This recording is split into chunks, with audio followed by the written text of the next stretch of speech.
আইনশৃঙ্খলা বাহিনীর কঠোর নজরদারি আর নানামুখী উদ্যোগে চট্টগ্রামের জঙ্গল সলিমপুরে স্বস্তি ফিরতে শুরু করেছে। কাটছে স্থানীয়দের দীর্ঘদিনের আতঙ্ক। জঙ্গল সলিমপুরে পরিদর্শনে গিয়ে অপরাধীদের বিরুদ্ধে কঠোর হুঁশিয়ারি দিয়েছেন চট্টগ্রামের পুলিশ সুপার।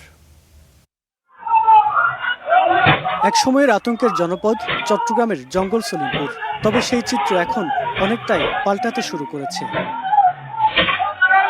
এলাকায় অপরাধ নিয়ন্ত্রণ এবং আইনশৃঙ্খলা পরিস্থিতি স্বাভাবিক রাখতে শনিবার বিকেলে জঙ্গল সলিমপুর পরিদর্শনে যান চট্টগ্রামের পুলিশ সুপার মাসুদ আলম। এ সময় তিনি সেখানে চলমান বিভিন্ন পুলিশিং কার্যক্রমের খোঁজখবর নেন, কথা বলেন স্থানীয় বাসিন্দাদের সাথে।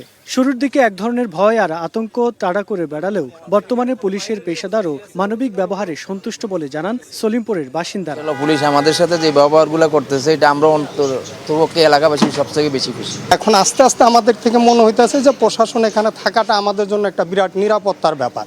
যদি এরা না থাকতো হয়তো তাহলে অন্য কেউ এসে হয়তো আমাদেরকে ধাক্কায় উঠাও দিত। এমনিতেই এলাকায় প্রতি মুহূর্তে চেকিং করি, নিরাপত্তা চেকিং।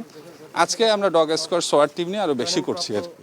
পরিদর্শনে গিয়ে পুলিশ সুপার স্পষ্ট বার্তা দেন অপরাধীদের বিরুদ্ধে। হুঁশিয়ারি উচ্চারণ করে বলেন, কোনো সন্ত্রাসী বাহিনী রাষ্ট্রের চেয়ে শক্তিশালী নয়। রাষ্ট্রীয় যে যন্ত্র বা রাষ্ট্রীয় যন্ত্রের যে ক্ষমতা, এইটার সাথে কোনো একটা বাহিনী বা কোনো একটা ব্যক্তি বা অপরাধ চক্র এরা দাঁড়ানোর সুযোগ না, দাঁড়াতে পারবেও না, আর আমরা দিবও না।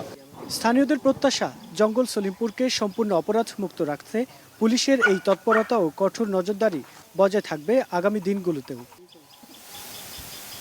রুকন উদ্দিন, স্টার নিউজ, চট্টগ্রাম।